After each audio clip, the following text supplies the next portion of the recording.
Without artists in Detroit or Brooklyn or Chicago or Oakland, your city ain't shit. That's just the reality. Like, your city ain't shit without us. You need artists to amplify how great your city is. So I've been a poet now almost 30 years full-time, professionally. Professional means I make a full-time living as a poet. That's my major source of income is from poetry, which is absolutely something nobody else will tell you can do, but it's actually possible. In this session, I'm going to be teaching and talking about reinvention and disrupting spaces and institution building.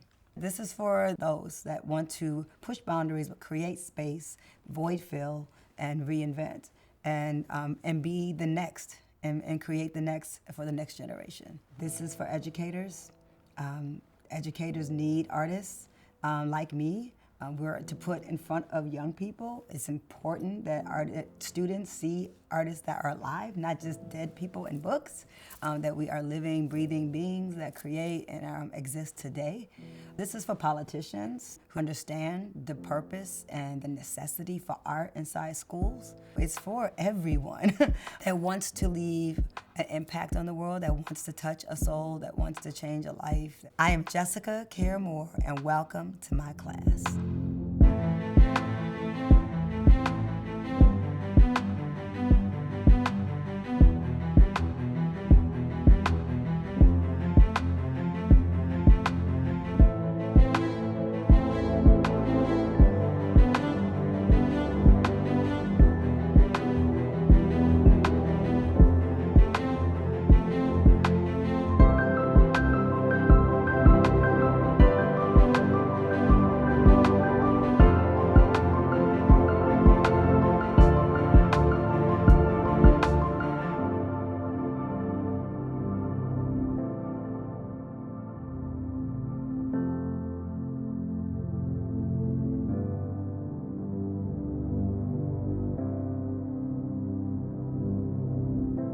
Really beautiful household, with lots of loud Motown music.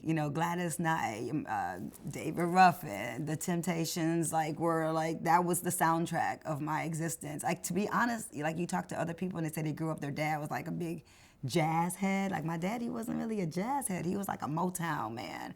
And, he tells stories about taking the Supremes to go get their hair done. And he was like, yeah, I used to drive the Supremes to get their hair done. And whatever. I don't know if it was true, but I love the story. And so, yeah, it was a very Detroit West Side crib. I grew up on Ward and Tireman, right on the border of Dearborn. So, yeah, that's where I grew up. I'm a West Side girl all day. I love the East Side, but I wasn't even allowed to go on the East Side. I'm so far West Side with it. But right on the border of Dearborn, which is really important because I grew up on a block with a lot of kids. Mostly black kids, and right on the other side were a lot of Chaldean kids, and so we grew up playing together with black and Chaldean kids. So a lot of Arab kids, Muslim kids, and very serious Catholics, Christians. And so I grew up people see Detroit in one way, and I grew up in such a diverse way, eating like baba ganoush and grape leaves and hummus and that beautiful, incredible Middle Eastern food that we have here in Detroit. And so, but yeah, I'm from the West Side, Ward Street. So Ward Street, which is so incredible about Ward, I'm actually writing about my block right now, and because most of the people still have their houses. So the people's moms and dads I grew up with, they still live there. So I go visit them to this day.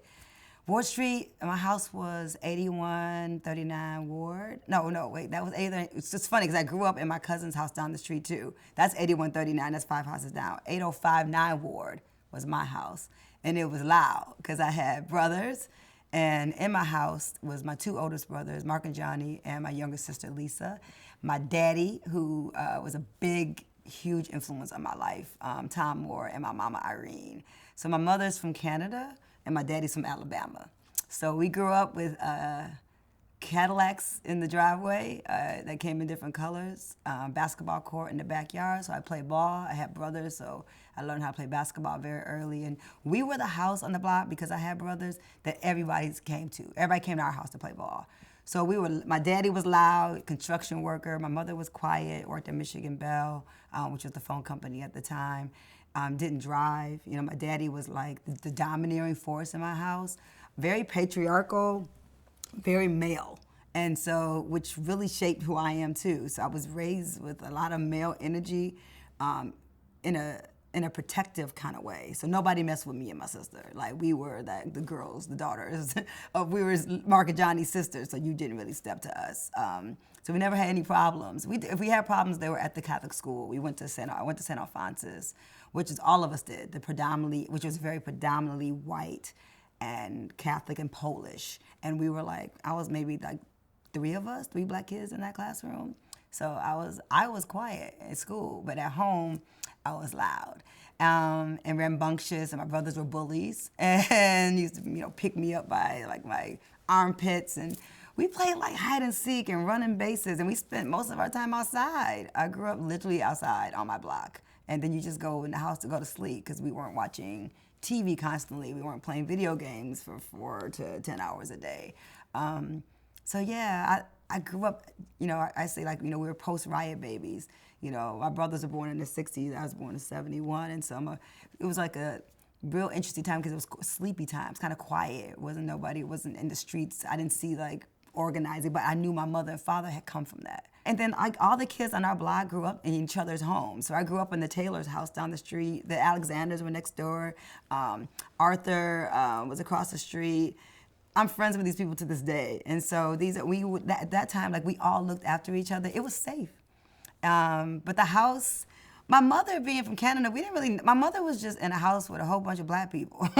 So that's just what it was. And she made the best and still does, like the best macaroni and cheese, and cooked a lot of soul food. My daddy was a deer hunter. So at times I was getting chased around literally by like deer hooves, and my brothers were evil, okay? Listen, and I laugh about it now, but they used to chase me with like pieces of deer. Like, I'm a vegetarian now because of this traumatic, experience. I wrote a poem in my 4th book called Dear Meat, like saying, like, dear meat, I don't eat you. Like, it's a letter to meat and to animals, and it's because my father was a deer hunter. So we had deer hunting guns in our house. We had chickens in our basement. We country, Alabama. Yes, there were chickens. Like, my daddy would cut off the heads of chicken. Like, we were so red clay, Alabama. And that's in my bloodline. And I'm very proud. Huntsville, Madison, Alabama. Because everybody in Detroit is like basically Mississippi, Georgia, Alabama removed. Like really one generation. We are country. We up south people. And then we drove, my mother's from Canada, but she's only from her family's in Owen Sound, Canada, which is only 4 hours from Detroit. So I grew up with going to Canada my whole life. And so that was like, we went to Alabama and we went to Canada. And those were our road trips, There was all kinds of interesting dynamics happening with race and politics quietly. But it wasn't like an outright, like nationalistic kind of black home where we had like Marcus Garvey on the wall. Like some of my friends, that's how they grew up, like Marcus Garvey, and there's Bob Marley. We were allowed to like become who we became, like all of my siblings. And we're all very different because of that. We weren't rich, we were working class people. And so we didn't have like horseback riding camp and things like, we didn't have like piano and violin lessons. Like some of my other friends who had a little more money had that. We made our summer camps in the backyard. I created like sheets and made theater and made plays, and we did all that. I think my imagination and becoming a poet started from those places because I didn't have access to a lot of things. And so I was always inside my brain and always thinking. I was an avid reader, so my house was full of books too. My mother was an avid reader, and so she ate books, is what I used to say, and still say to this day, because she read memoir, and she read nonfiction. She didn't read fiction. So that's why I ended up becoming a journalist first, and when interested in people's stories and writing poetry about real things, because I read about real things. So I was reading like Janis Joplin's memoir, because my mother was a big old hippie, and so Jimi Hendrix's memoir, but even Dan Rather and some of those journalists, I read their memoirs. I was reading very early and very fast. And so, house full of books and lots of music. And and bullying from brothers, and we're all, and athletes. So my brothers were athletes. I played basketball. Johnny was played baseball, and so we all played base. Well, my sister don't play sports, but I did. I think because I was right after the boys, I just was following up behind my brothers, and so I played basketball and I played baseball because they're doing it. So I'm trying to be like, I climbed fences. I was an absolute tom girl. I say it, not tomboy. I was a tom girl, and I still am.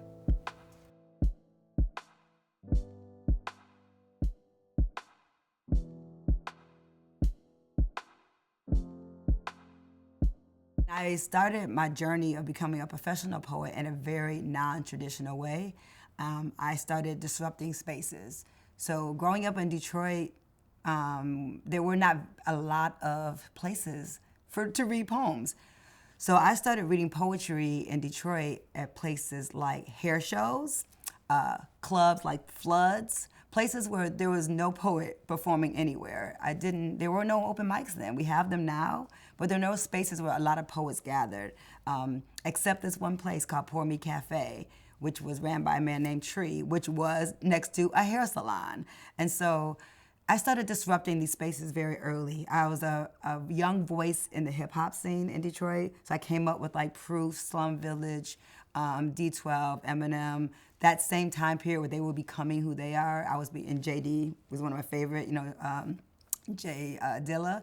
And I was finding my voice in a very male-dominated space, but I was pushing my poems into like hip hop, ciphers and places where poets didn't necessarily go. You always think if you're going to be a poet, you write a book, you get a book deal, you read at bookstores. And so I wanted to reach bigger audiences, and I wanted to connect with people who didn't necessarily read poetry. I wanted to connect with everyday people, and so finding spaces and disrupting spaces where people weren't expecting me to be is the reason why I'm still here.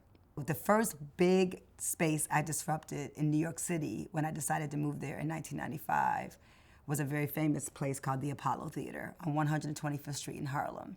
And that's a very important place because a lot of people don't make it off that stage, because if you know anything about the Apollo Theater, when you go on an amateur night, they boo you. And they had a man called the Sandman that came out, and they will swipe you and sweep you off the stage if the audience didn't like you. This is not a place where poets want to go read a poem. It's not a place where a singer that can sing want to sing. So I ended up saying yes to this moment, to like audition for the Apollo. I moved to New York in 1995. I'm on the open mic scene. I went there trying to find the people I'd read about in books. I'd read the New Eurekan poetry book aloud, in the Tradition, which was edited by Kevin Powell and Raz J. Baraka. I was reading these poets and wanted to go find them. And Detroit had a very small poetry scene that was growing, but it wasn't as big as New York City. So I had to do something that you must do, in my opinion, as any artist, is you leave your comfort zone. I left the comfort of my home of Detroit so that I can put myself in a comfortable place, so I could find my voice and so I could grow. And so I went to the Apollo Theater. I'm at the Brooklyn Moon Cafe. Maurice Dwyer, who's the associate producer at the time, comes up to me and he said, I wouldn't say this to any poet. Really, I wouldn't, but I think you should audition for the Apollo. And I looked at him like he was crazy. And I was like, audition for the Apollo? I've never heard a poet go on the Apollo. Are you sure? And he's like, no, I'm telling you, your poetry will connect with this audience. So Maurice believed in me, and so I was like, all right, I'll give it a whirl, because I had performed at very non-traditional spaces already, and I had never been to the Apollo Theater, and I wanted to go. So it was kind of just a way for me to go to the Apollo for free and hang out for the weekend while Steve Harvey was hosting and all these celebrities were performing. Like that, when I went to the Apollo, Brandy was performing, the Fugees were performing. It was amazing. Paul Mooney was there. I'll never forget, I was in the backstage with Paul Mooney. Like, he was there when I won the Apollo. I love Paul Mooney, rest in peace. And he became a part of my collective, my history, and the people that I came up with in New York City. And so I did the Apollo. I won. I read my poem for the first time. I won the first time. I cried. My father, who was my biggest cheerleader and my mentor and the person that really made me who I am. My dad wasn't a poet or a literary giant. He was a construction worker. He didn't work for anybody. So I became independent and an independent thinker and an independent business owner because of my father, right? And so I won the Apollo. I cried the first time, and I came back on. And then the Apollo producers were really tripping because they didn't quite know what to do with me because I had disrupted their space. Because a poet, normally if you go on the Apollo, you sing a song. And if you win with that song, you got to sing the song again. And I read that poem, Black Statue of Liberty. Then I read that poem again. And at the third time, I came back out because they shoot TV shows in one day. They're not shooting here's the one day we're shooting this show. We're shooting 3 shows in one day. So a black audience in Harlem, you're supposed to leave, but those people don't go nowhere. They just move their seats, and it's the same folks looking at you for the third time. And I came out for that third time, and I asked Maxine Lewis, who was the responsible for me getting on the show. When I auditioned, she's amazing, amazing human being, and really broke a lot of talent in New York City. Maxine said, you got to go out for your third time. And I was like looking for something to wear. I'd run out of clothes. It was hilarious. And I was like, I cannot go back out there in front of all those black people and read that poem again. I said, I want to recite a new poem. And so they said, well, is it appropriate for TV? And I said, because the poem is called Black Girl Juice. And I said, no, it's appropriate. It's called Black Girl Juice. It's about our power. So I came out and did Black Girl Juice. And so I said that, and I won again. And then I won 2 more times. And then they retired me because they didn't know what to do with me. So I never lost on the Apollo. They retired me. And then later, maybe like a year later, I was in my apartment in Harlem. I moved from Brooklyn to Uptown. And they made me an Apollo legend. And it was like Kiki Shepard came and sat on the edge of the stage. And if you're grown enough to know, that's a big old deal. So that's one of the big spaces I disrupted. And I continue to disrupt spaces like that all the time. It's really important as an artist that we create our own spaces, our own safe spaces where we can be our creative selves. I've been doing that in theater, in academia, because I'm a poet, right? But people see me, I'm also a black woman poet. I'm also a black woman poet that writes about very serious issues. I connect with politics. I talk about the movement. I talk about my connection to the Black arts movement. I'm unapologetically black. This is not something that's comfortable for all audiences. And so what you have to not do is think about your audience. You have to really tap into what you care about, and your audience will find you. But I also don't believe any stage does not belong to me. I don't care if it's the opera, if it's a Lower East Side Village, little New Eurekan Poetry Cafe, legendary space like that. All the stages belong to me. And so I will go into spaces, I'll go into a city even, and go to Atlanta, Georgia, and see the 14th Street Playhouse and say, I want to play there.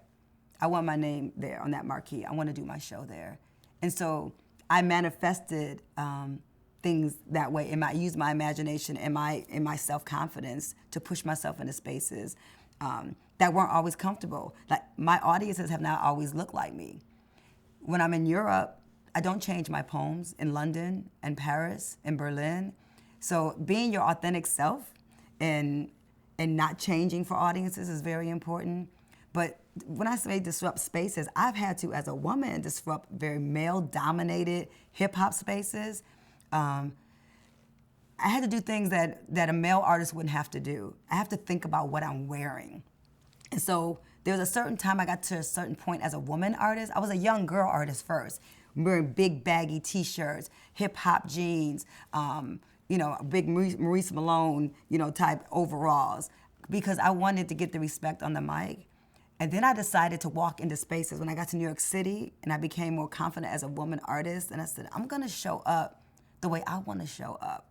And if people are uncomfortable, they're gonna have to just deal with it. And so I would walk, and I'm gonna wear my high heels, I'm gonna wear my dress, and you have to just stay focused. So you get to a point where you have to make people come to where you are.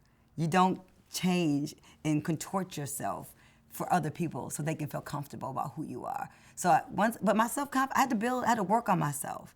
That's a process. But and not thinking that, so if you're in a poetry, say if you're a poet, for instance, and everyone already knows the poem you're doing and you're in a poetry place, it's time for you to leave that space. If everyone knows the poem you're reading and they love it and you know you're gonna get those claps, it's time to graduate from that scene. And so I always tell like young writers and artists especially, like, if you're comfortable and everybody likes you in the space and they love you, then you're not doing enough. And so I'm always trying to find those spaces where people don't expect me to be.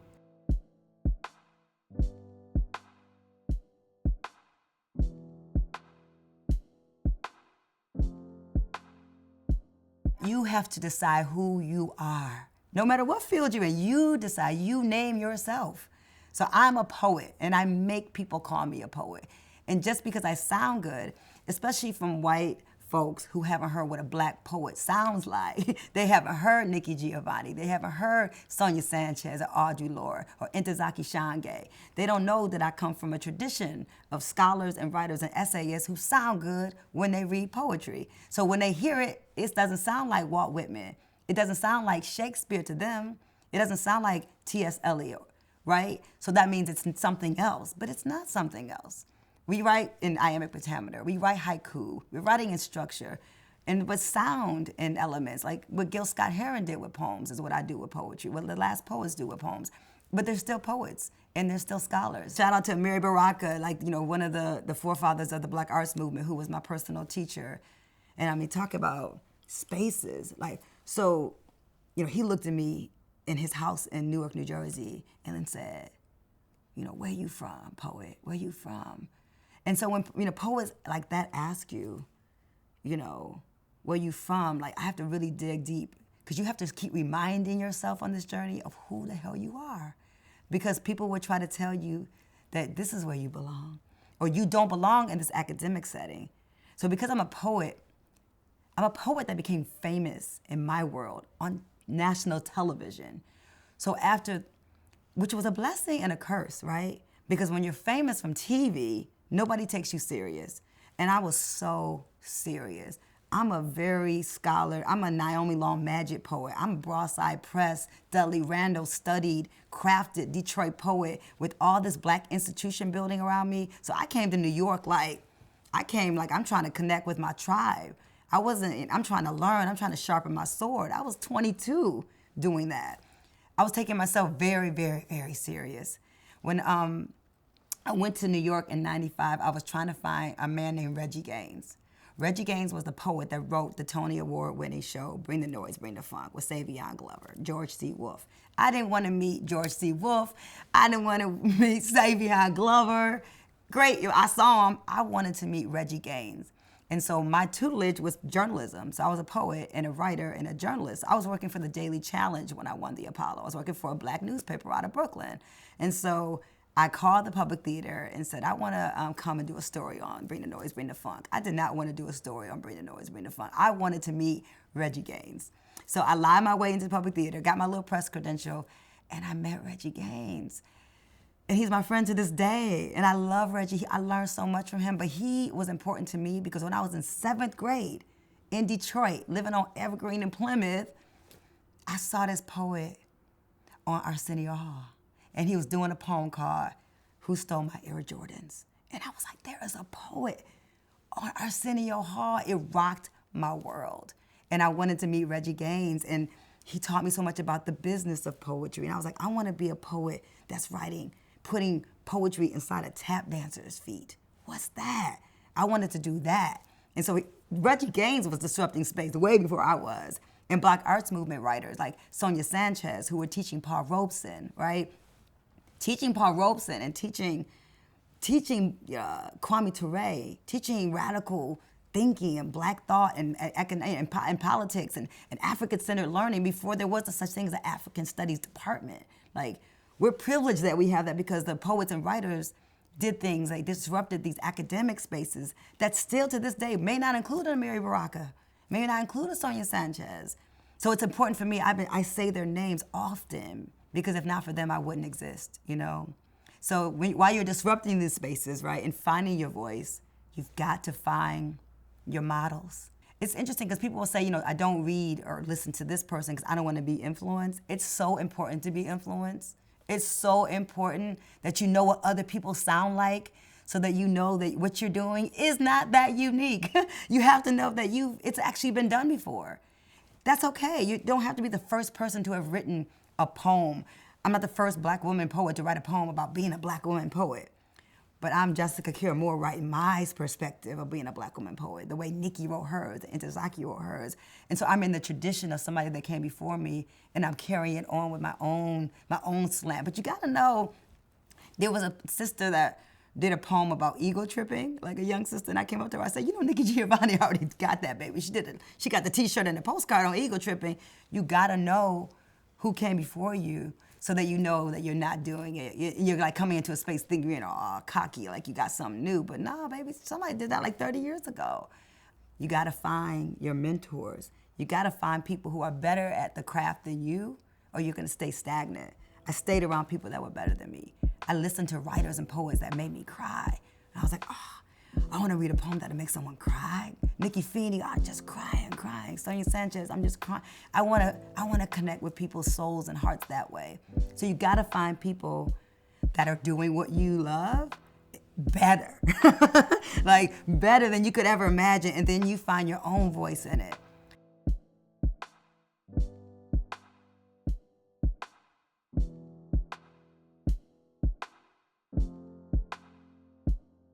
So in addition to being a poet, I'm an institution builder. So what does that mean, I'm an institution builder? I'm from Detroit. I'm from a blue-collar working town. So when I won the Apollo and people knew who I was, my family was like, okay, so, but what are you gonna do for a living? And it wasn't enough even for myself to just be a poet.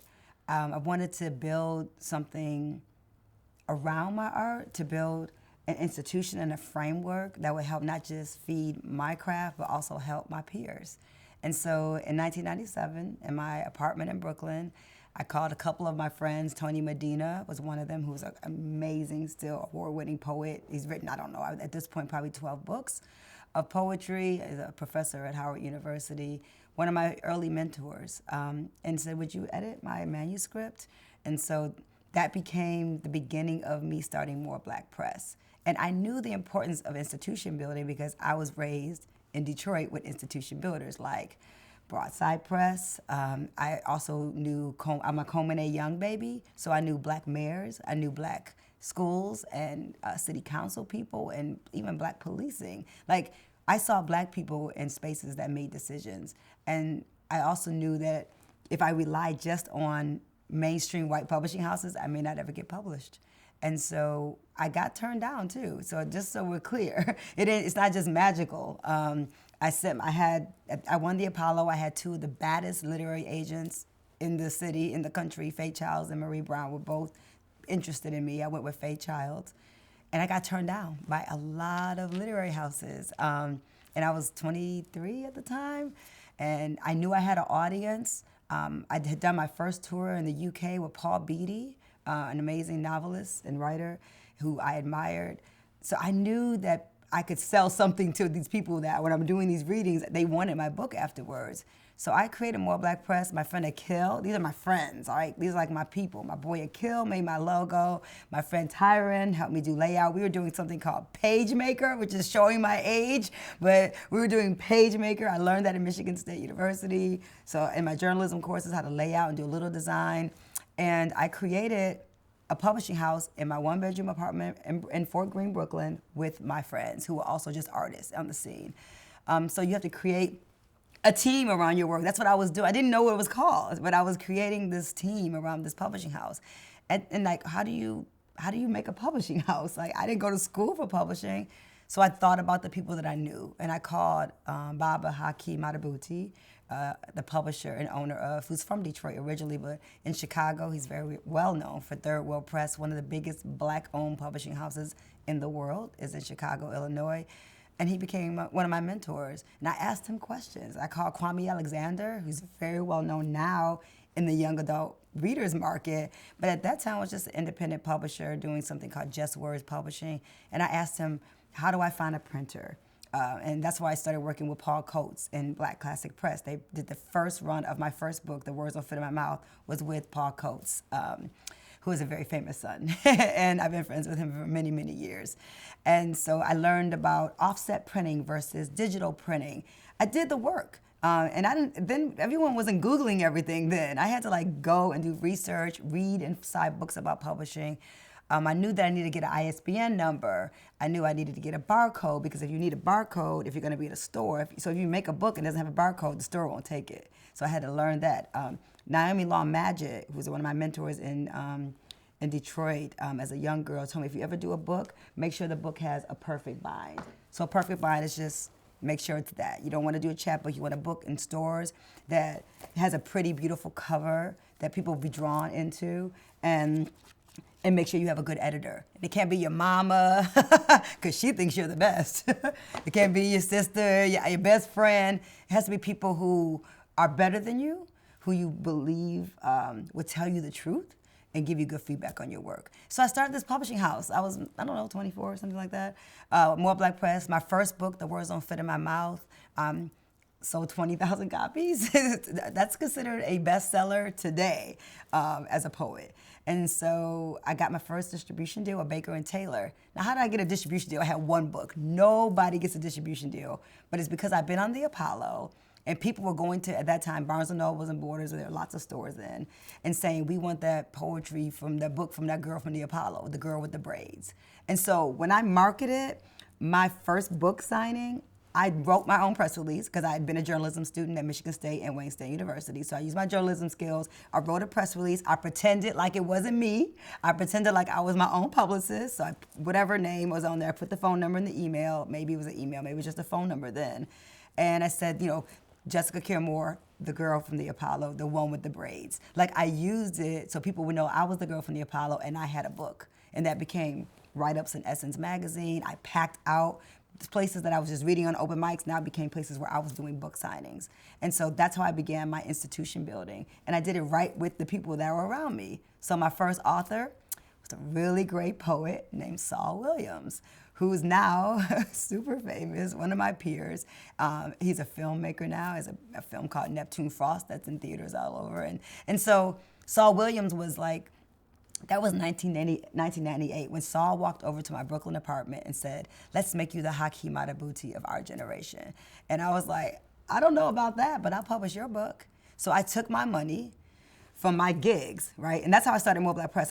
I took my money from my gigs and I invested it in my press. So that's meaning like I created a logo. I knew that I needed then I could print a book for $1, like $1 for it. So 1,000 books I could get for like $1,000. That's unheard of now, but that's how much it cost then. So I could afford to make like 5,000 copies of a book because I could make $5,000 and print and put it into the press. And I used money to, and I did big parties. I had big cakes. I still do it now.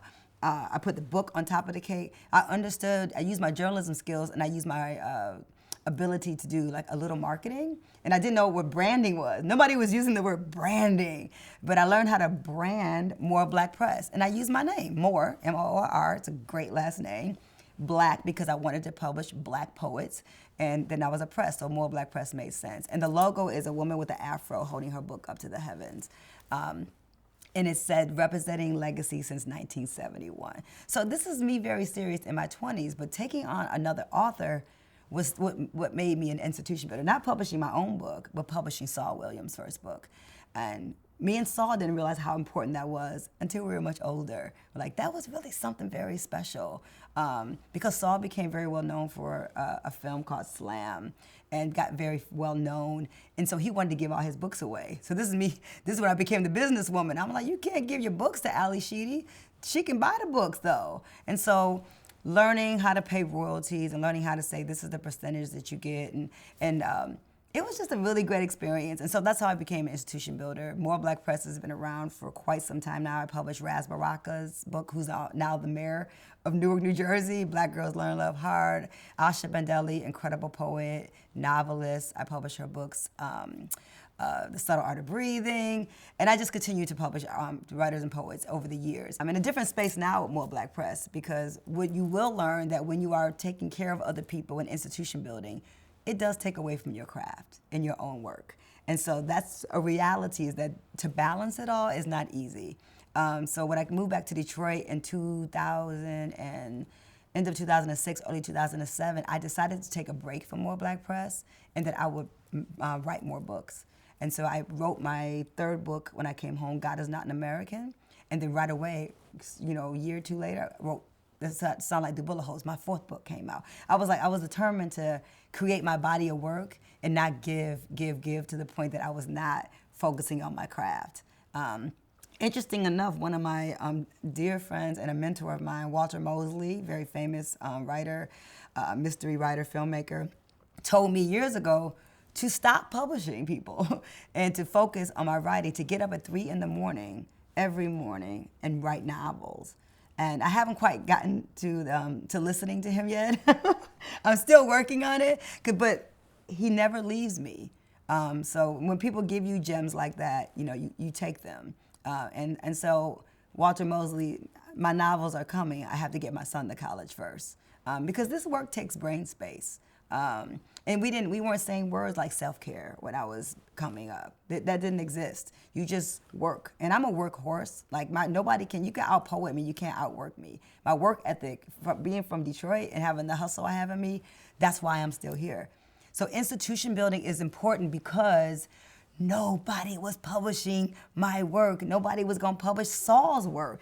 I was around all these amazing, dynamic Black poets in the 90s, in the roaring 90s, I call it, coming up with who y'all know as Yassine Bey, who was most deaf then, Dante, Talib Kweli, Erykah Badu. They were all on the poetry scene with us. We were all like open micers, open mic genius, Black excellence in the making, right? In our 20s, running around New York City, Dead Prez. I was on open mics with Stick, right, in Matulu. So this is the people that I was around, and it sharpened my sword, but it also made me realize I can't just be an artist. I've got to build something around these people that I'm around so that in 20 years, there's something to talk about, like I'm talking about it right now. That we could talk about More Black Press, because now More Black Press is an imprint on HarperCollins, right? And so now I'm about to publish people and have international distribution. And I had to pull back from the press for a minute so I could build up myself as a writer more. And now I'm about to usher in new voices with a much bigger platform. And that's institution building. For a long time, you could not have 20 years ago, I would have said, I don't want to be on at HarperCollins. There was a time I would have said no to a large mainstream international distribution white press because I believed in Black ownership and I didn't want to give any of it away. And distribution is the hard part of all of this. And so at this point in my life, at this stage in my career, I make different decisions based on where I'm at. And where I'm at right now is I want to go to the post office less. and especially after COVID happening, I was like, I don't want to go to the post office. I'm really too busy. I'm always on the road. I want to still publish books. How do I do that more effectively? So I work smarter now. My book came out, this is my 5th book, We Want Our Bodies Back. This was my first book on HarperCollins. This is why institution building is very important, because I was the first Black woman poet since Gwendolyn Brooks to be on HarperCollins. Did y'all hear what I said? First Black woman poet since Gwendolyn Brooks to be on HarperCollins, which is not a good thing, which is a very exceptional thing. And so more institution building needs to happen so that if I don't institutionalize what I'm doing, then Black girl poets that come out after me won't have a place to land because there's not gonna always be a white mainstream press looking for your voice, especially if your voice is very dynamic, if your voice is very grounded in Blackness. Blackness is more in now, right, than it was before. So maybe, things have changed a bit and things have gotten better. My friends have National Book Awards, they have Pulitzer Prizes, they're US Poet Laureates. And so that's the thing, though. There's a man named Weldon Irving. Weldon Irving co-wrote To Be Young, Gifted, and Black for Nina Simone. And he was a dear friend of mine. I was at the Schomburg Center for African American Research in Harlem doing a panel discussion with a bunch of poets and writers. And Weldon Irving came up to me and whispered in my ear, "You're the most relevant poet and artist on this panel because you're building an institution around your art." Because he understood the power of ownership. And if you're just gonna make art to give it to somebody else, then shame on you. And it took me a long time to say, okay, you can have a piece of it, you can have a manuscript. I've only given one away. Everything else I write, my plays, my filmmaking, all of that is mine. But I wanted to get to more people, and so that's why you make those decisions. But at my core, I'm still More Black Press, and I own the company. I grew up listening to rock and roll. So Black Women Rock that I created in 2004 at the National Black Arts Festival was a no-brainer for me. I I knew that rock and roll was in my body, and I wanted to find like my poems. I was trying drum and bass. I was trying jazz. And I was like, I want to make a rock and roll record. I love Patti Smith. I'm still a big fan of Patti Smith, which is Rock and Roll Nigga. My album is actually a nod to Patti Smith. She had a very popular song with a similar name that was very controversial in the 60s. She's a white woman doing a song with a similar title that she wrote for Jimmy, you know, in homage to black rockers. And so my album is also for black women in rock and roll. So how do I find myself a poet in the middle of a rock and roll movement? Because I saw myself in Joy, Kimberly Nicole, and Stephanie Christian, and Julie Dexter, and Yazara, and Divinity Rocks, and Nick West, these black women who were superheroes and legends and international stars, and nobody knew them sometimes in their own grocery store.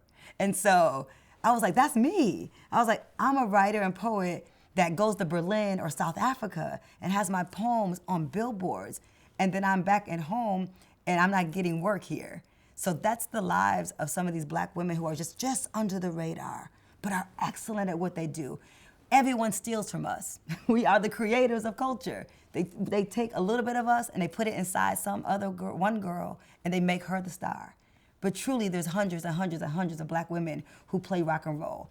They let, you know, India Arie, who I love. I remember when India was, before she had a deal, playing guitar in Atlanta.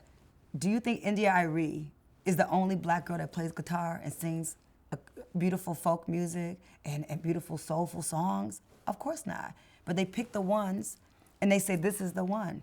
And I don't believe in that. That's capitalism. That's America at its worst. And so I push against that. And so I built an institution that supports black women in rock and roll, because urban radio stations don't play black women rockers, and white rock stations don't play black women rockers. So where in the hell are they supposed to get space? So we don't just create safe space and sanctuary at Black Women Rock. We absolutely demand it. We demand it. I create the space. I bring in these black women. We got 10 to 15 women on stage with 10 headliners that blow everybody away every single time. Liza Kobe, Kia Afani Warren, Tema Kali, Imani Azuri. So these are women, Imani Azuri and Tema Kali and Divinity Rocks. These are women that I was on the scene with in New York. I was a poet in the black rock scene, playing with like Vernon Reed, you know, hanging with Angela Moore and Greg Tate. I was in Medusa Oblongata. Like, what was a poet doing in this with all this rock and roll music around her? Because the bookstores couldn't contain my energy. So rock and roll was the energy that I needed so that I can get out what I needed to say, so I could connect to an audience. Like, I want to stage dive into the audience as a poet. And you know, I mean, because I came from a black rock aesthetic too, you know, and also I grew up listening to Led Zeppelin, you know, like AC/DC, U2, all of them, and Jimi Hendrix, you know, and Janis Joplin, all of those people, you know, were in my body. And so this was a way for me to create sisterhood around my craft. Like, let me find women that love women, that want to support women's voices. And that's what Daughters of Betty became. Daughters of Betty, if you don't know, is for Betty Davis, who was married to Miles Davis, who was a funk rock pioneer, and she died very recently. And so we moved from Black Women Rock, and I was already transitioning the name into Daughters of Betty, because you have to, for 18 years I've been doing Black Women Rock. And so now we're Daughters of Betty because we have grown, and the important thing for us is that Betty heard us, and now she's our ancestor. So we honor her by saying we are Daughters of Betty, so that she continues, her legacy continues, and we're able to tell who she is and tell her story to little black girl rockers in a place called Detroit, where no girls play guitar, where there's no lead black woman rocker here that I can book for my show. I have to fly in the guitar player. So I'm cultivating now to make sure we have black girls and brown girls with guitars in their hand, not just pianos, not just violins. They can play electric guitar. And they can play hardcore drums. And we want to create some more rockers out of the city, because we're Detroit Rock City, and it doesn't make any sense that I got to fly all these musicians in to play, especially the guitarists. My musical director, Kat Dyson, is a genius, but we want more Kat Dysons to come out of Detroit. And so that's what institution building does. It now creates a framework around what I'm doing, what I love, what I'm passionate about, and I can put money in other artists' pockets. And just for me, if it's just me, it's not fun. It's just not interesting. Like, if I'm just like, oh, I'm the greatest, and I'm like, no, look at the rest of us. Look at my tribe. And finding your tribe is one thing, but being able to like find a way to keep your tribe mortgage paid and their children fed, and so that they can actually focus on art, because it's hard to focus on art when your mortgage is 2 months behind. It's hard to focus on art when your baby needs shoes. So we need to make sure that artists like us, independent artists who go against the grain, that you don't hear on the radio every day, have stages, have stages, have stages. And that's what Black Women Rock is, and that's what Daughters of Betty will be.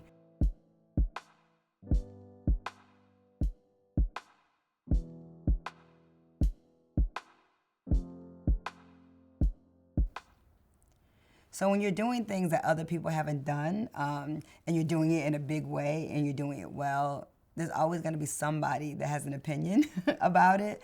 I think that all advice is good advice, right? Even things that you don't agree with, because everyone's gonna have a different way of approaching art in the way that they do things. Some poets think, like this, for instance, a woman asked me once at a workshop in Kansas City, she said, "You're a poet and a writer, but you're also a mother." I felt like it was irresponsible to become a full-time artist and quit my job because I had to take care of my child. Now, this is a very deep thing for her to ask me during this workshop. I was there performing with my band for a jazz and blues festival and doing talks afterwards. And so I'm a full-time mom. My son was there with me on the road while I was performing. And I told her, I respect the fact that you kept your job to take care of your child, but I quit my jobs and became a full-time artist and pushed through without that fear, so that my son could know fearlessness, and so that my son could know that art was possible. And I have 2 sons now that know that art is possible, and they're both artists. One is a budding artist and one is a full-time music producer. But I had to show them that. I couldn't just say, oh, mommy loves art and she loves writing poetry, but she goes to this job 40 days a week that she hates, and she gets in traffic, and she's stressed out over this job she hates, but she really loves poems. No, my son knows, who do you work for? Mommy works for, and he was 5 or 6 years old. If you ask my son, who does your mother work for? He say, my mommy works for mommy. And that doesn't mean mommy's rich, but that means mommy's free. and there's a difference between rich and free. And I do want to speak to that for a minute, because when I go to speak in front of young people, they always ask me how much money I make. I cannot. Any high school, are you rich, Miss Jessica? And so rich are your relationships. And I say that, like, rich is your relationships. It's who you can call.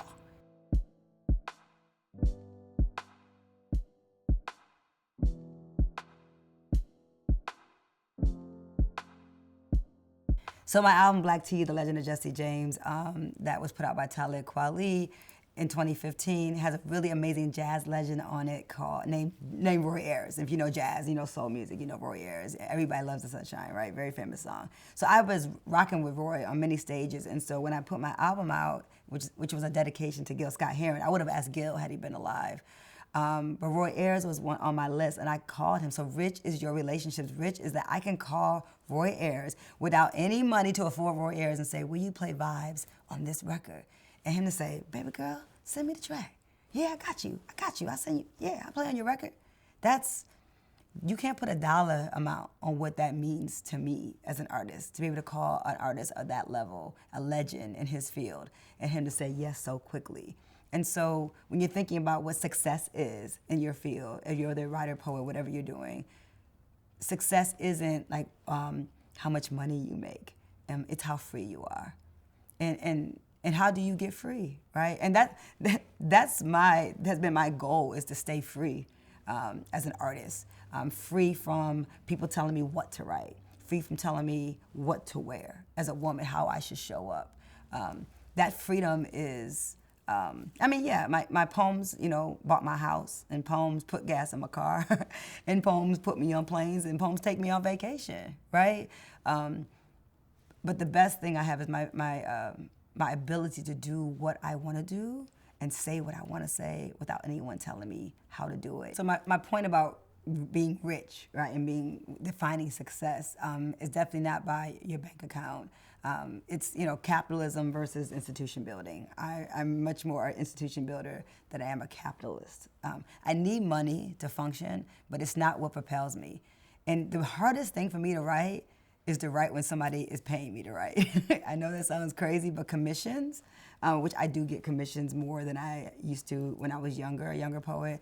I get commissioned a lot by corporations, by nonprofits asking me to write poetic storytelling is the best way to describe it.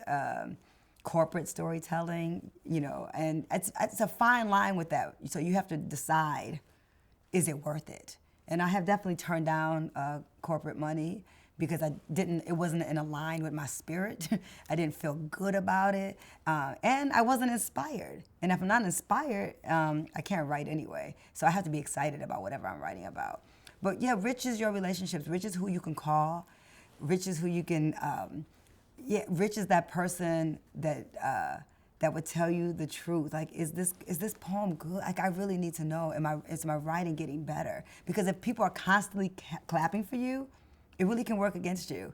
And I had a lot of people clapping for me really early. Oh, Jessica, your poems. And at some point I said, no, all my poems aren't good. Yeah, I need to be pushed. And so if you want to be better, you have to keep those people around you. But yeah, rich is like, I have such a rich existence. And I need to speak to free again, because free, there's nothing better than free. Your freedom of movement, those are your riches. Your freedom to say, I go when I want to go. That's the rich. That's what you see. People who got money, that's why they're happy, is because they can move the way they want to move. And I've been really blessed to be able to have that life. I'm not a billionaire, but I can sleep at night. I have integrity. I don't even want to make so much money that I'm not sometimes a little worried about a bill. I know that sounds really crazy, but I was in the studio. My first rapper I ever recorded with was a man named Nas. I opened and closed Nas's album in 1999. And I remember being in the studio with Nas, and Nas said, your poems remind me of how I sounded before I got my money. And I was like, yo, that's deep. But, can run that check, though, Nas, though. You know what I'm saying? I got a good check for Nostradamus. But, and that helped me, learn the business of, music publishing and ownership, because my publishing and owning my publishing was something I learned real early in what they call the game. In books and literary world, we don't say the game. We say we come from the tradition. We're from the tradition of Black arts movement writers and Harlem Renaissance writers. We're in the tradition. But the music game is a different animal. And so as a poet, becoming a recording artist and a Black woman, I had to learn the game. And the game was keep your publishing, because publishing is where the money is. Music publishing is how you get your royalties. It's where the check is later. It's called residual income. So sometimes I get a check from Sony that I wasn't expecting in my bank account, and that feels really good. And learning how to do that, having multiple streams of income from different spaces. But that's because I've been reinventing myself in different spaces for close to 30 years.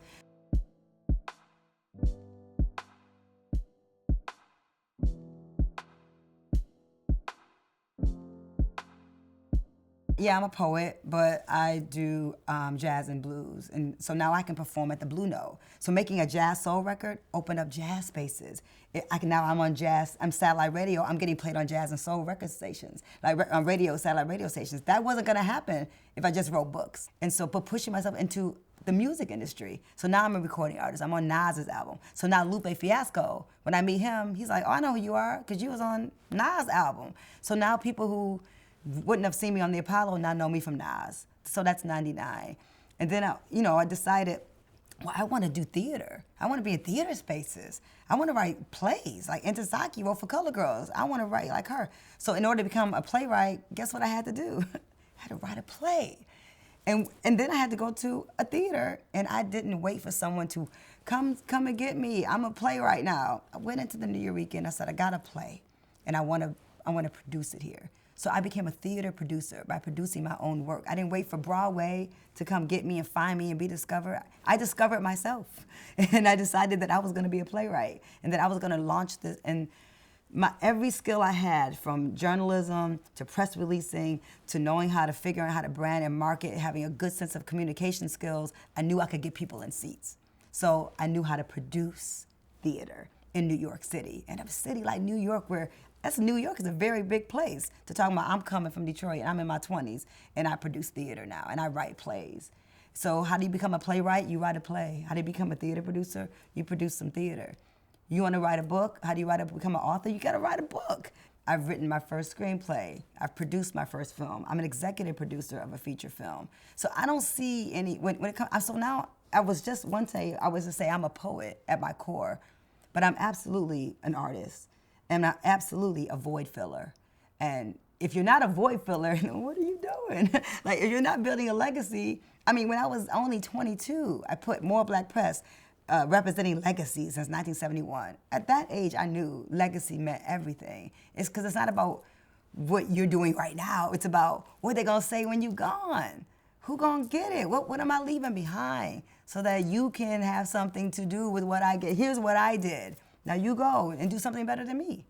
And that's the only point of my existence as an artist at this point in my life, is creating something that I can give back. So I can say, leave behind, I'm gone, but yep, I'm still here. Stevie Wonder ain't never gonna leave us if he ever leave us. Gil Scott-Heron ain't never gonna leave us. He gone, but he ain't gone. He's here. So our elders are people who've been creating their legacy, their volumes of poems and music. They don't ever go anywhere. Mary Baraka is still here. You know what I mean? Mary Baraka ain't gone nowhere. And Ntozake Shange will never die. Ntozake, I put it in a poem, Ntozake is dead, Ntozake will never die. For Color Girls just got nominated for how many Tony Awards on Broadway right now. And now I'm working with Aku Kadogo, my director, for Salt City, my Korea poem that I finished here in Detroit and launched here in Detroit with 2, thank goodness, a Joyce Award and a Knight Foundation Award allowed me to do this incredible techno Korea poem. We created a new theater genre that didn't exist with Aku Kadogo, who was the woman in yellow in Ntozake's For Color Girls. That's the tradition where we're in with the passing down. So I have the sister that was on Broadway with For Color Girls with Ntozake, now directing my work and doing this thing we call Korea poem. But Korea poem already existed. I wanted to write a techno Korea poem. Now I got some Detroit, you know what I'm saying? I got some Detroit up in it, because people are like, techno and Korea poem, what's that? Well, that's something that me and Aku decided to do. What? Yeah, you can create new things. Like, you can actually create new things. You don't have to just do the thing that exists. You can say, that exists, but it'd be way more interesting if we put techno in front of that and we make everybody go like this while they're watching a play. And then we show them that the architects of techno were black men and women. That, predominantly black men, but definitely black women behind the scenes, and DJ Stacey Howe Exhale and these other house music legends that are here, like that Mike Banks and Jeff Mills and Juan Atkins and Kevin Saunderson and Eddie Folks, that these brothers are icons in the world, right? And then people still in Detroit not sure who they are. And the 80s media missed them, right? But I put them now in a theater space. Let's take Jeff Mills' music and underground resistance and put them inside dancers and write Afro-futuristic mythology around what they are. As an artist, to stay alive in this business, you have to know how to reinvent.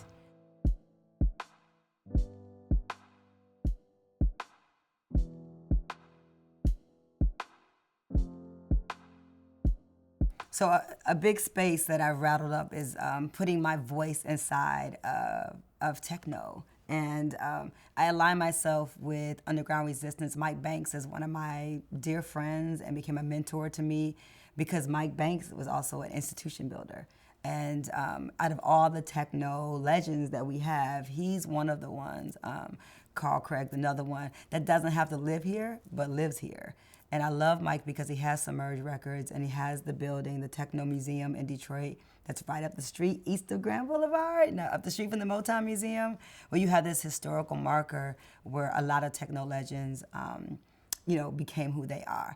And how I found myself in this very non-traditional space for a poet came about just because of my love for the genre. I used to go to the parties at Music Institute. I used to dance to their music when I was a little girl. And full circle, I came home and wanted to write a piece always about, I wanted to write a fairy tale and put a brown girl inside of the future. And because I wanted to see black girls in the future, and I didn't see a lot of writing, films, media around that, I created a character named Salt, who was born in the salt mines of Detroit. And so, mind you, I'm always in my imagination writing and creating what I don't see and how I see myself. So it's also just about me being able to see myself in the future and little brown and black girls being able to see themselves in the future. So the piece takes place in 3071, but adding techno to the element. And now the piece is, we launched in Detroit. It's going to be opening in New York City down the road, and Underground Resistance is going to be doing some original score. And so how I got involved in my first real techno recording, I recorded with Drummer B and Derek May. We have a song out called Diamond, on Transmat, and I was wanting to work with him for many years. But the recording that was a game changer for me was connecting with one of the icons of that movement named Jeff Mills. And Jeff Mills and Eddie Fowlkes and I created a group called The Beneficiaries, and we put out this album in 2020 called The Crystal City is Alive. And it's beautiful. And, Jeff is a master at his craft, and he was very interested in working with the poet. And what was really special about me and Jeff working together is that he could have worked with anyone. And he said he had been looking at tapes, and we are both connected to a woman named Zaina. And Zaina owns Spectacles, which is a store that's been in Detroit and a part of dance culture and just culture in general in Detroit for many, many years. And Zaina connected me and Jeff. She said, well, there's a techno producer I want to connect you with. And she was being very secretive about it. I said, well, I hope it's Jeff Mills, because that's the one I want to work with. And the first thing I did with Jeff was narrate. He was curating a radio show for NASA, because Jeff Mills does a radio show with NASA. So he always had collaborated with I think it was like an upright bass player or a cellist. He worked with different musicians. So he decided this time he wanted to work with a poet. So our first recording together was me talking to Jeff Mills. Jeff Mills went to Mackenzie High School, and I went to Cody High School. And for us, what was important about that is that we didn't have to explain ourselves to each other. He said, I want to work with you because, we don't have to explain ourselves. And there's something very special about not having to explain yourself as an artist, because sometimes we're having to over-explain, well, why do you write that way? Or why do you care about this issue? Or why do you say it like that? And I didn't have to do that with Jeff Mills. He understood who I was, and he wanted the kind of writer that I was as the kind of writer he wanted to collaborate with. And collaborations in this world, as an artist, to stay alive, in my opinion, to stay alive in your mind, to not be bored, is collaboration. I love collaborating with other genius people, man. And Jeff is a genius. And so in the studio, he did things with my voice that no other producer had done. He asked me to whisper. He doubled my voice. It was so magical. So The Crystal City is Alive. For Jeff, myself, and the godfather of techno, Eddie Fowlkes, we can do anything we want. To be honest, at this point in our careers, we didn't have to say we're going to create this thing, The Beneficiaries, but we wanted to show other Detroit artists the power of collaboration. And so we're now working on the live version of The Crystal City is Alive. Because, you have an album piece, okay, we made a recording, now what do we do with it? And so that's also reinvention. Now we're thinking of the live show. Sabrina Nelson painted the cover. We want her to do the live art. Now we have live musicians we want to get involved, and Jeff to create this and Eddie together with my poetry. And working with Eddie Fowlkes and Jeff Mills was monumental for me as a poet, because most techno producers don't really want a lot of words. They might want some vocals on a loop with some repetition, but language kind of gets in the way, to be honest. And so I was really honored that Jeff and Eddie I came together to make that record, and more to come. But that's also about reinvention. That's also about creating new ideas. And sometimes you can get stuck in your own head. And so I love talking to other people and say, well, what's on your mind? And what are you thinking about? I wrote libretto for Devon Tynes, who's the star of the Malcolm X opera in Detroit that's touring the country now. And that came about through a cup of tea at a coffee shop in Detroit, and us just really falling in love with each other on an artist level, saying, how can a poet and this opera singer who sings like Paul Robeson, how can we find a way to collaborate and create something? So I wrote some original text for him that he performed with the London Opera, and also, I believe, in Philly. And we will be collaborating in the future on a piece together where we perform on stage at the same time. And so that's me saying, I write libretto, you know, like, because libretto is poetry, libretto is text with opera. And so no one's told me I could write libretto. I just decided that I was interested.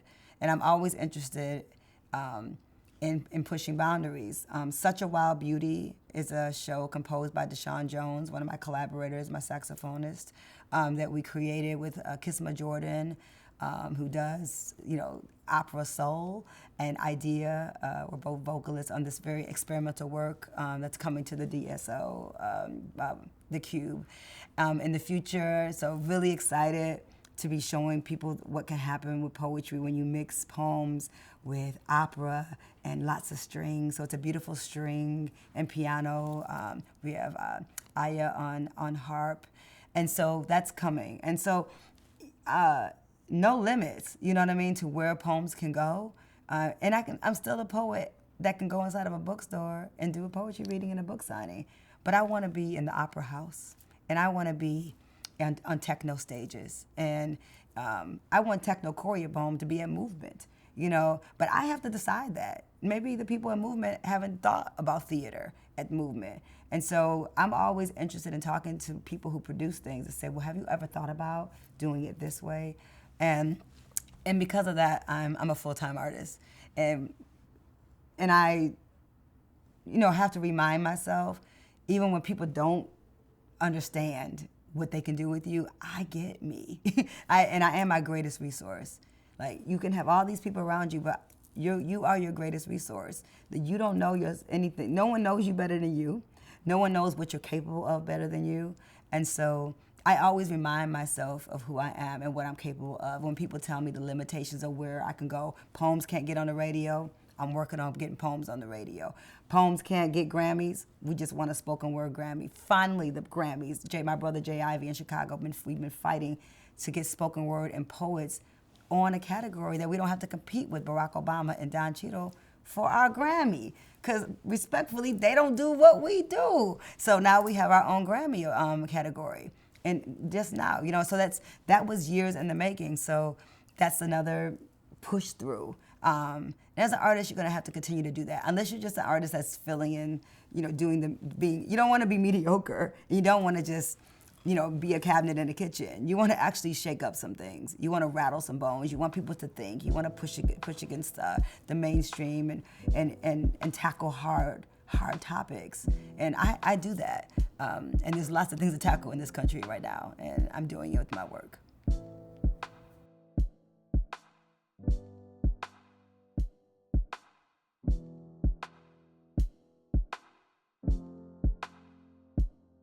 You should diversify your friend group. You should definitely have people inside your friend group that are not all the same. I have friends who have different political beliefs than me. I definitely have friends who have different religious beliefs than me. And that all fuels good conversation and makes great art when you can find middle ground. Sometimes you just have a good fight.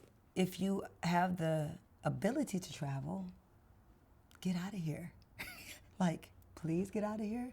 Like, leave this country and go see other countries and see people. And if you have the better opportunity to live somewhere else, you should go.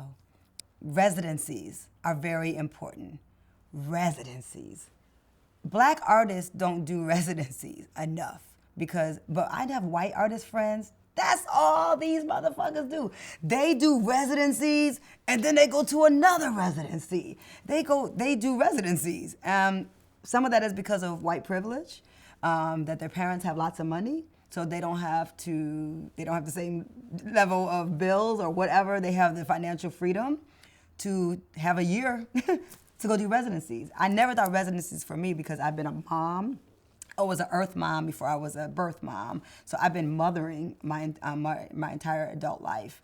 And so it was never something that I felt like I could do, now there are residencies for women artists. So find residencies. If you're a mother, there's residencies that will allow you to bring your child. That's a great resource. But going to residencies will rock your world. I went to the Atlantic Center for the Arts with a visual artist named Radcliffe Bailey in 2009 or 10, and it changed my perspective on my own work. And I didn't know quite. Radcliffe called me. If you don't know Radcliffe Bailey, you should look him up. If you ever fly into Atlanta, he has all the ancestor windows. He has the huge mural in the Atlanta Hartsfield Airport.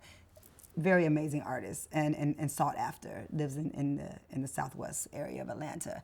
And so, and what I love about Radcliffe is that he makes collectors come to his spot in Southwest, right in the neighborhood. It's so good because he could live anywhere.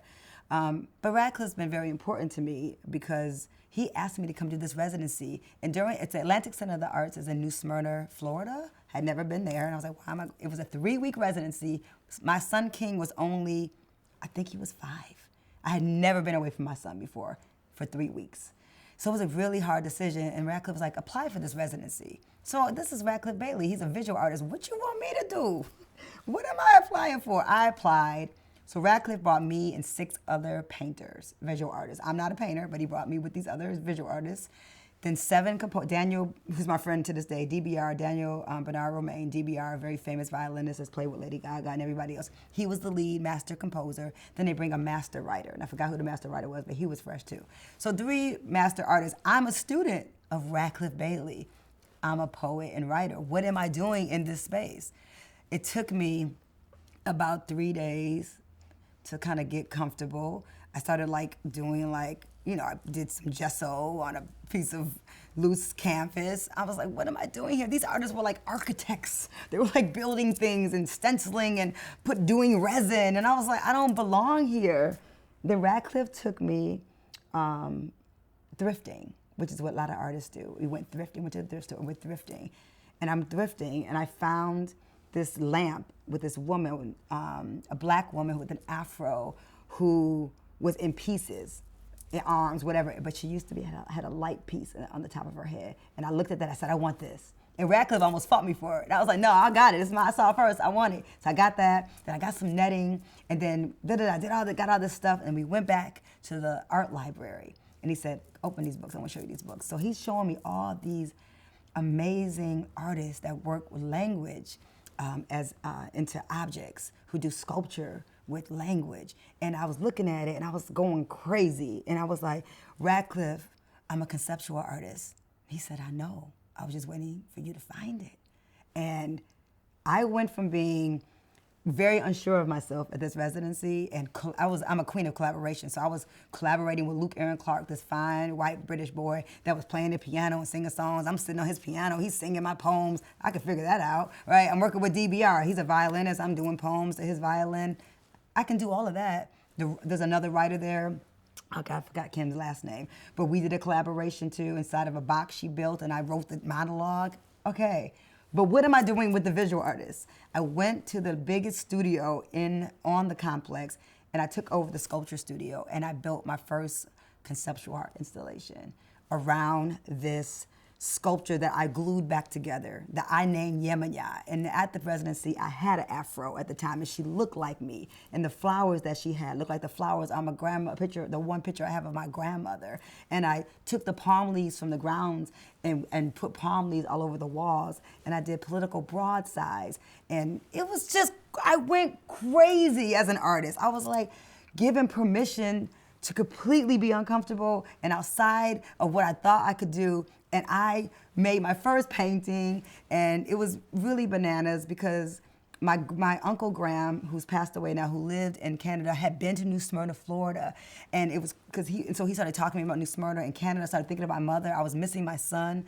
And I made this whole piece dedicated to my mother and father. My father, who is from Alabama, so I got West African and indigenous roots on my father's side, and then my mother, who's born in Wolverhampton, England, who came over on the Aquitania. So I did a whole piece about the Aquitania boat and the Middle Passage slave ship, and how I could find my mother's people easily in Nova Scotia at the pier where she was came when she was like 3 years old in 1947 on this boat. And so I made a message board online, a pretend message board, because for the Aquitania, the ship my mother came on, there's a message board where people who are survivors of the Aquitania, who came over in Aquitania in the 40s after the war, can talk to each other.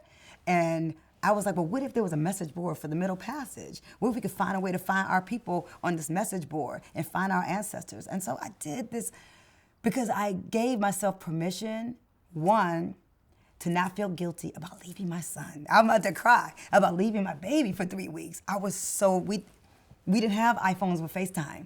So I think I had Skype. I think that was Skype. Skype was just new. Leaving him for that long period of time was the hardest thing in the whole world. But because I had that brain space as a mother, it changed my life. And so I've been in at least 10 different exhibitions since then. I did my first full exhibition at the Del Pryor Gallery in Detroit after that. It was, I love Radcliffe Bailey forever for this moment. And so that's one of the teachable moments I can give you for that, is that just go fearlessly. Be Nina Simone fearless with your art, and be open to the possibility of what you can create. If you give yourself and say yes to yourself. I think that's it. I said yes to myself, and I opened up a different portal.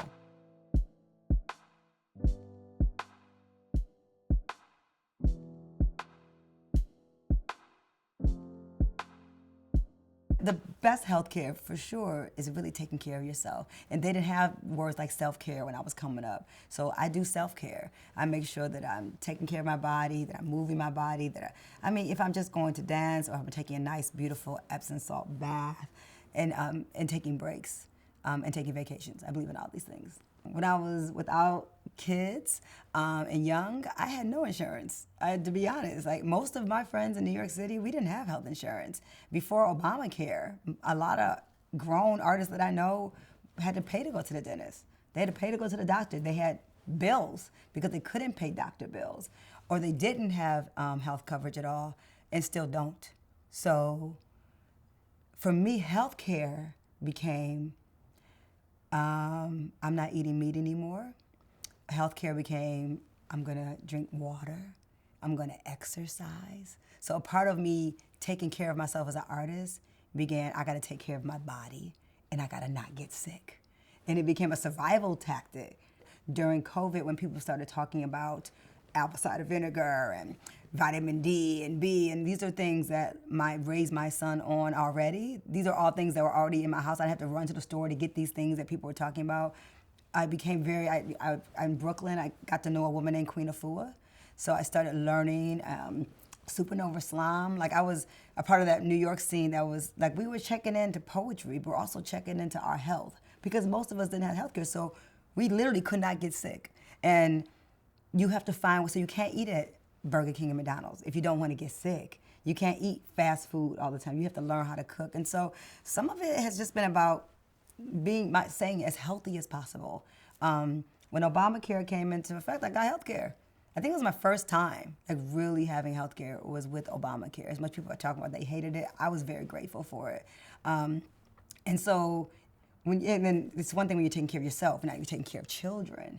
It's different, so I have to have insurance because of my little one. King was just a baby. When I moved back to New York, moved back to Detroit from New York City, Atlanta, I've been gone for 12 years, and I had a 10-month-old baby to take care of. So I had to have state insurance because financially, this was a time in my artist life where I wasn't financially stable. I was leaving a big house in Atlanta, coming back to Detroit to literally start my life over again.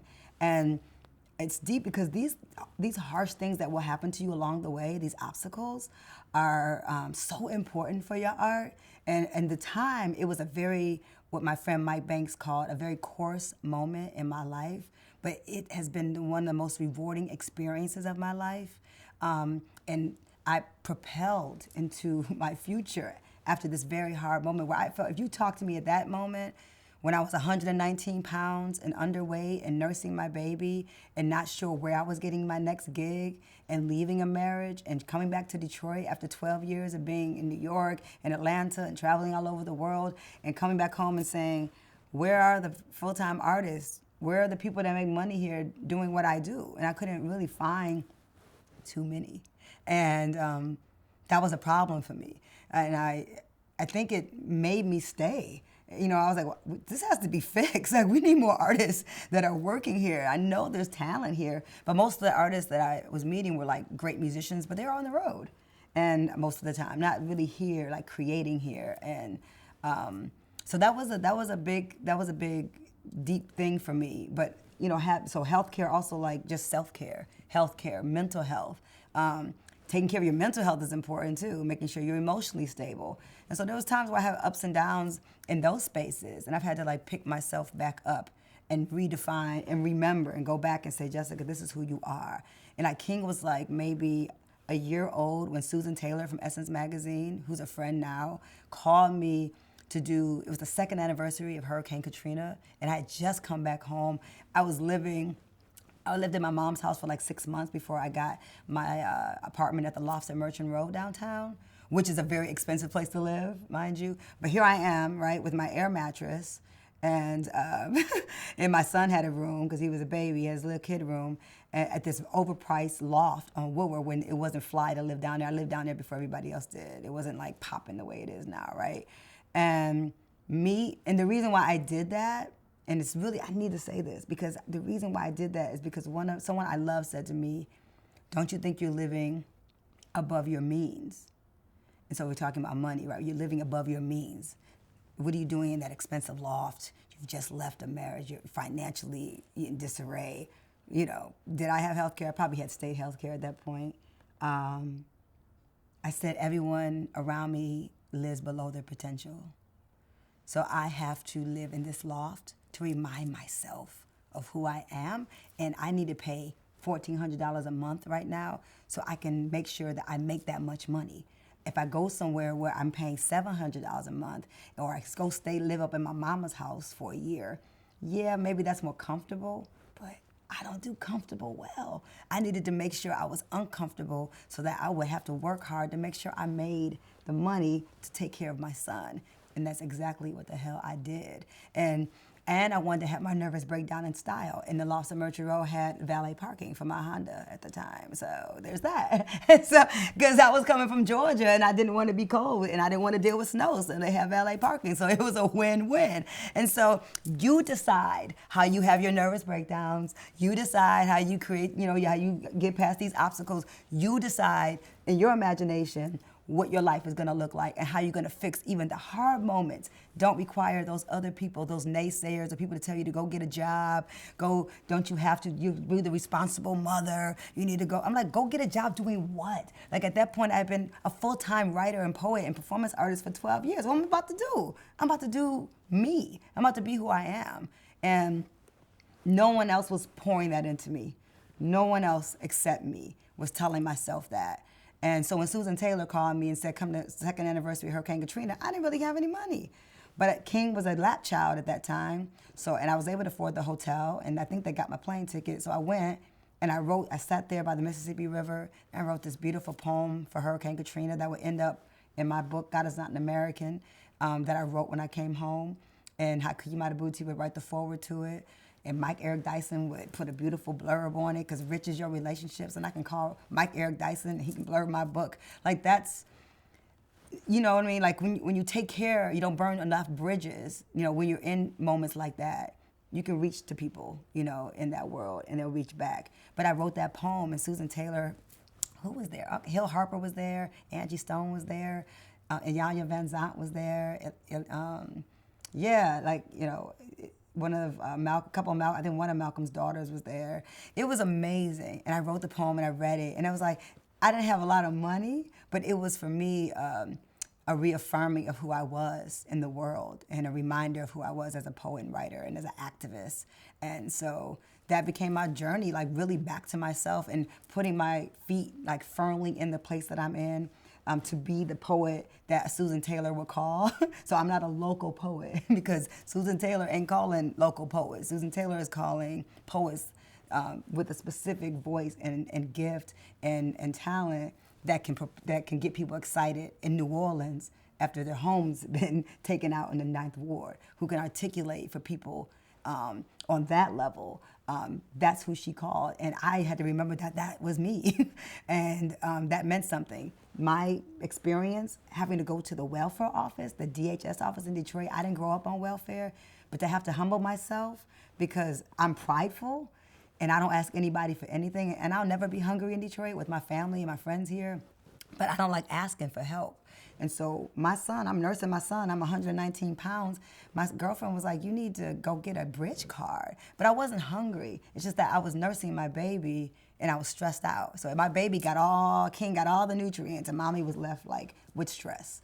And so I got a bridge card, but that experience going into the GHS office with my little baseball cap, trying to ugly myself up so the caseworker wouldn't talk to me, wouldn't be jealous of me, because this is what we deal with, right? Because I'm a woman. So I'm in there and trying to put a baseball cap on to look like whatever, as less pretty as possible, right? This is the shit that I had to deal with. And behind me is a student from University of Michigan that taps me on the shoulder and says, aren't you Jessica Kilmore? I'm studying your work in my classroom at U of M Dearborn. And I was like, oh, really? I said, well, put this in context. This is what they do to artists in this country. Because before COVID, there was no such thing as a gig worker. There was no such thing as unemployment for artists who were going through a 2 or 3 month period where they didn't have any income.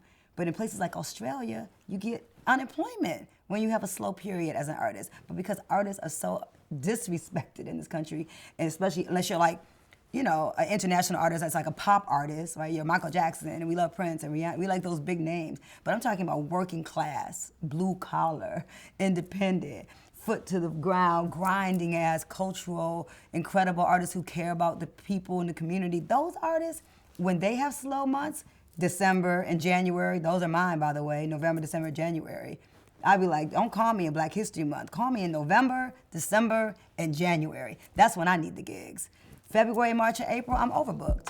Black History Month, Women's History Month, National Poetry Month. All right, I get it, but I need money all year round. And so that's something I had to learn how to navigate, how to save my money so that by the winter, I could get to February.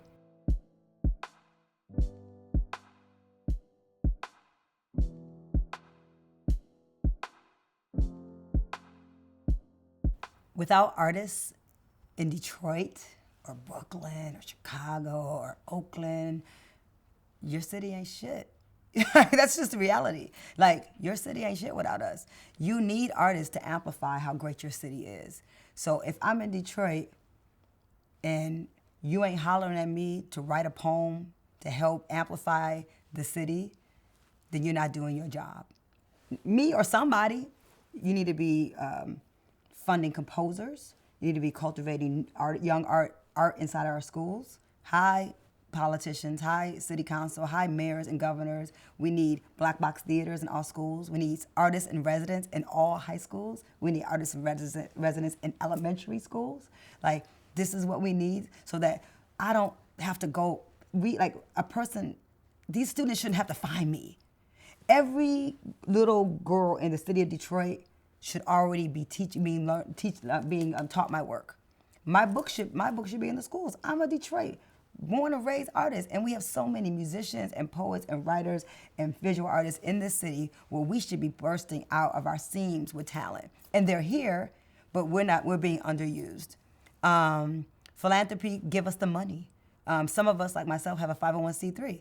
So if we've done the work to create a 501c3 or a nonprofit, fund our nonprofits, fund art-led organizations that are community-driven so that community can rise up.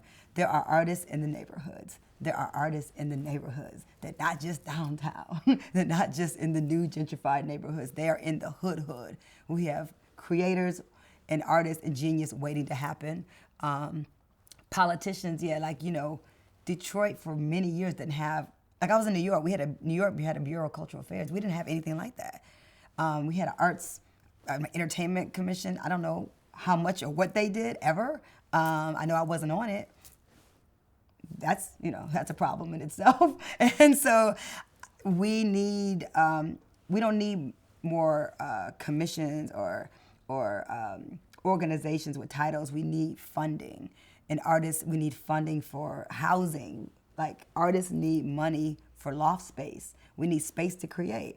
We need space that has a certain a cap on rent so that we're able to afford to live in cities, right? And what's keeping me in this city?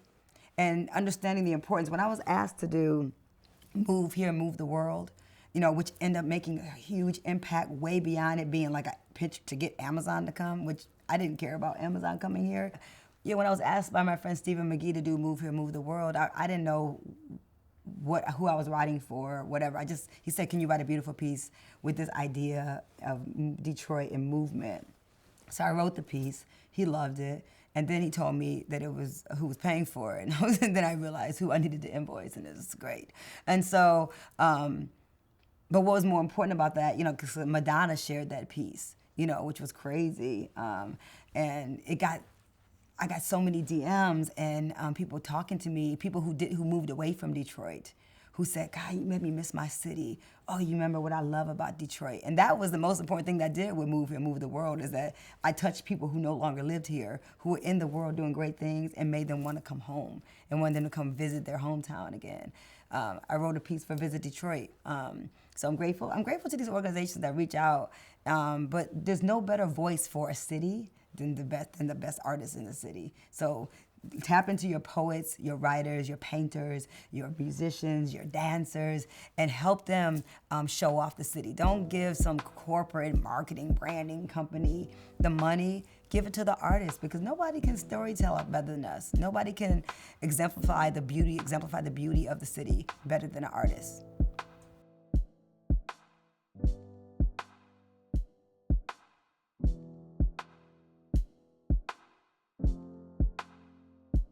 Remember that you are not alone, that you are loved, that you have community, that your tribe extends past the household you were born into.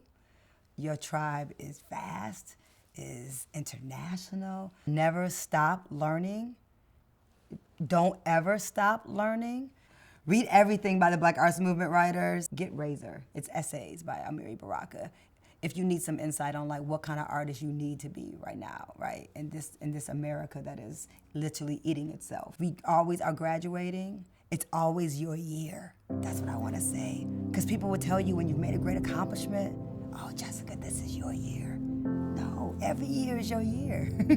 Every year you're doing something that is another brick to the building that you're building called your art. And that you need all those years. It's not just one gonna do it. You need all those years to build up to this thing that you wanna create, this institution you wanna build around your craft. Follow dreams, not money. Create, be great, be new. Be new is something Anna DeVere Smith wrote in my first galley of my book, The Words Don't Fit in My Mouth. She wrote, be new. And I love her, one of my theater heroes. But be new, stay with me. Be new, be an innovator. Don't follow crowd, be uncomfortable. Be uncomfortable, and your voice is unique and uniquely yours, and don't stop.